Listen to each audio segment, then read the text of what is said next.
immense distractions. Arguably, this is the most distracted age in human history. Now, what does distraction mean? Well, according to the dictionary, it means a state of being distracted. This is what drove people like Derrida crazy. But the second meaning is mental distress or derangement. Mental distress or derangement. Thank you, that helps.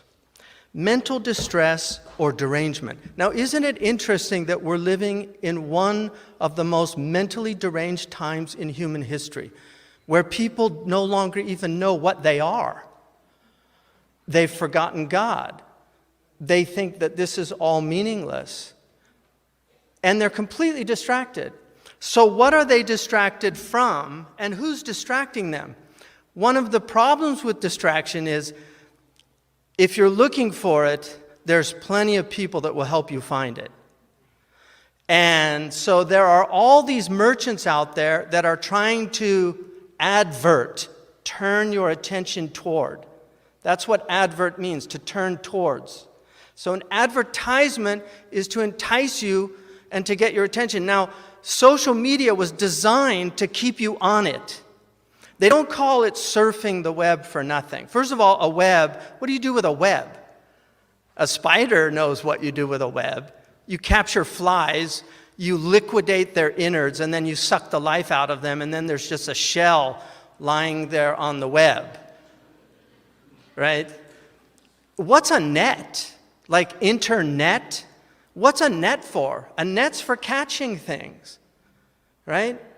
So, now, as somebody who actually surfed in my younger days, one of the really interesting things about surfing is you're just trying to stay on. The wave has you. You're not controlling the wave. The wave is controlling you. You're just trying to stay afloat.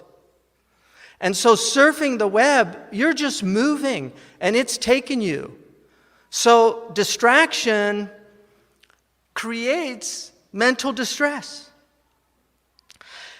The third meaning in the dictionary is that which divides attention.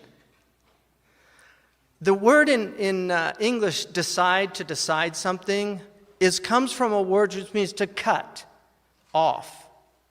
Decidere. Why would decide mean to cut off? Because what you decide cuts off everything else. Once you've made your decision, you're cutting off other things. And you've made your decision. And so people have to make decisions, like where do you spend your time? What do you give your time to? Now, the word in Arabic for distraction is ilha, ilha'un, which means to pull somebody into lahu, to bring them into entertainment, which in the dictionary is the pleasurable occupation of the mind. So who's occupying your mind? Now, what you give your attention to will determine your reality. What you give your attention to will determine your reality. What does that mean?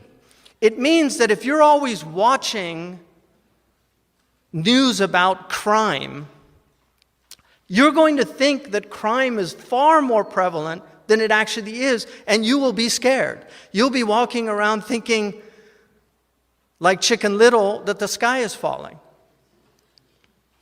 So what you give your attention to is going to determine your reality.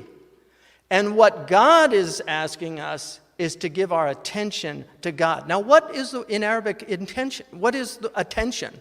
Well, in English, it has a lot of really interesting meanings. One of them is courtesy. Like you say, he was very attentive to me. Attentions are what a lover gives their beloved. Attention is also a word for devotion. So your attention is your devotion. It's what you're attending to. It's what you're giving your time to. So in Arabic, one of the words for it is ihtimam. It's what you're concerned with. It's your hum. It's what preoccupies your mind. It's what your mind is full of. And so the Prophet ﷺ said, "Man ja'ala humumuhu hamman wahidan, kafallahu lahu sa'ir al-humum." Whoever makes his concerns, in other words, gives his attention to one thing, Allah will take care of all of his other concerns.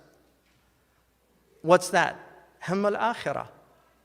It's hamm al-akhirah. So we're living in a time where people's concerns are completely fragmented. And so there's all this mental derangement because people are so distracted. Now Imam Ali radiallahu anhu said, and it's often attributed to the Prophet ﷺ, and it very well may be marfu' because it is often said with qala Rasulullah, "An-nasu niyam, fa-idha matu intabahu." He didn't say astayqadhu. If they die, they wake up. No. They come to attention. Intibah is nabih, is somebody who's smart, intelligent, because he's focused. He's giving his attention to what's important. And so intibah is what happens when people die. The Prophet ﷺ said, in one iteration, mutu qabla an tamutu, die before you die. In other words, come to attention before you're brought to attention.